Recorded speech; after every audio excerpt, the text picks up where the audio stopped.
Hi there, Beth Helmstetter here. A huge congratulations to all the newly engaged couples out there. I know the holidays is the perfect time to make that commitment. And given that you're all newly engaged and might be interviewing vendors and wedding planners and all of that, I thought I'd take a few minutes to talk about the questions you should ask when you're interviewing a wedding planner. Right now, we're interviewing with lots of couples. It's a really exciting time for us, and the number one question we get asked is, what should I be asking you? So here's my top three questions. First and foremost, I would ask, what's your process? Any experienced planner should be able to give you a detailed breakdown of what they're going to do for you and an anticipated timeline of when it's going to be delivered. So for instance, if you're interviewing month-of planners, they should be able to say to you something along the lines of, at 6 weeks, we're going to have our initial meeting and talk about the timeline. At 4 weeks, we're going to do a venue walkthrough and make sure everything on this checklist is taken care of, and so on and so on.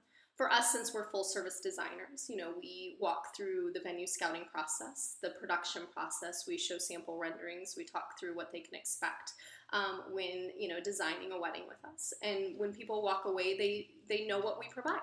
So the answer to this question, though, should be able to help you determine whether the planner is doing everything you expect them to do, or in some cases, maybe even more than you're looking for. So I think it's a really relevant question to ask as you're looking for a planner for your day. The second question is, what's your business model?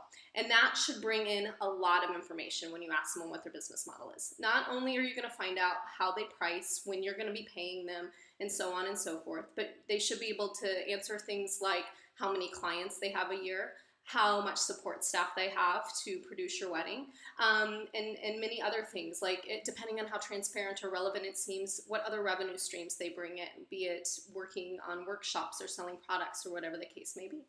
And the reason this question is really important is not only obviously it lets you know how much you'll be spending and whether they're within your budget, but also the type of experience you're going to get. So for instance, if a planner says to you they handle 6 to 8 clients a year, you can pretty much expect a very personalized experience. If they say to you they only work 30 couples a year, it might not be as much hand-holding. And that's not necessarily a bad thing. It really just is about determining how much attention you think you're going to want to need throughout the process and what you're expecting from them. So it's a very important question to ask so you can get a good overview of just what the day-to-day practices within your planner's business looks like and how you fit into that model.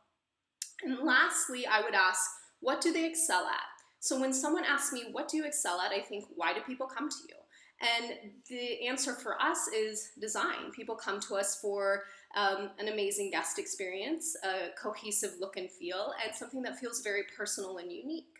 That being said, if a couple came to me and said, our top priority is making sure we don't spend a penny over budget, it's not that I can't make that guarantee, but that's not why people come to us. They come to us for a beautiful, unique experience, and I know 10 planners that excel at making sure you don't spend a penny over budget. So I would probably, in that instance, refer that client on to someone else. And that's what you should do as well. So if you're interviewing a planner and your top priority is, for instance, design, and they spend a lot of time talking about logistics and budgeting, not that they can't give you a decent design aesthetic, but you might want to think about whether that's your priority. And vice versa, if they don't talk a word about budget and they show you all this beautiful work they do, but your priority is budget, then you might want to reassess whether they're the right fit for you. So there you have it, the top 3 questions I would ask when interviewing a wedding planner. And if you have any additional questions I can answer, please leave them below in the comments, or feel free to email me at beth@bethhelmstetter.com, and I'll talk to you all very soon. Bye.